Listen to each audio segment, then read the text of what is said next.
Hey Cat Gangers, Deva here with another exciting video. And you already know what's coming.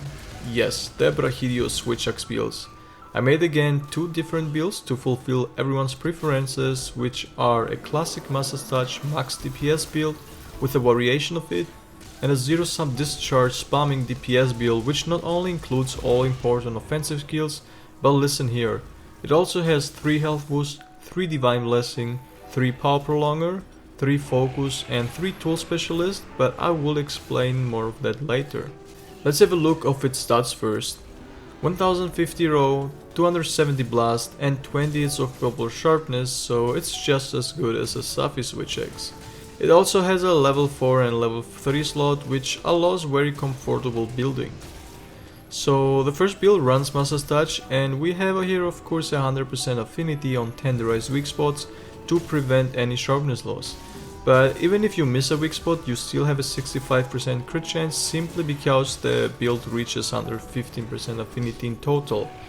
You could technically drop 1 crit die for 1 attack boost and you still would have 100% affinity on tenderized weak spots. But since it's not realistic to hit only tenderized weak spots, it's actually less damage. Always take any affinity you can, guys. Theory and paper builds are not real hunting builds because they assume every single hit during a hunt will hit the monster's weak spot, while tenderized, which is the head on that case. If you just miss once, you already will have less damage than putting that 1 more attack boost in the build for having 10% less affinity comfort. Also, affinity will extend your sharpness since you lose sharpness when not critting.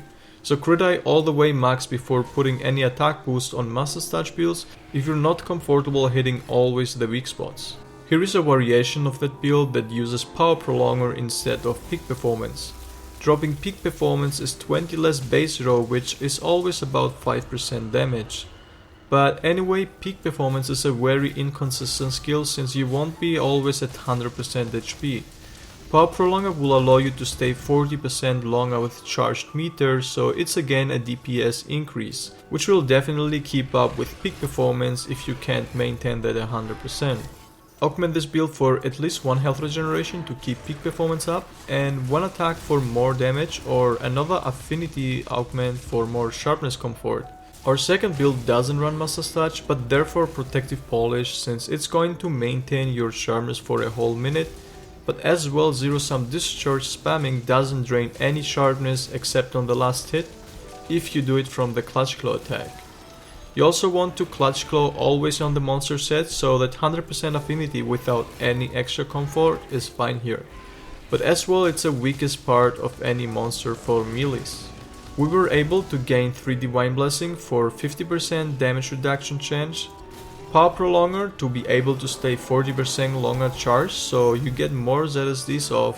Focus to not only charge faster your outer meter, but your inner meter as well. I know a lot of Switch Axe mains don't find focus necessary, but it's almost free and a very comfortable skill. Tool Specialist can be replaced or put in a mantle since I find it very necessary to have a longer mental uptime on ZSD gameplay. If you don't have the double attack jewel, just replace it with a double expert jewel by choice, or item prolonger, which extends the duration for Protective Polish for another 50%.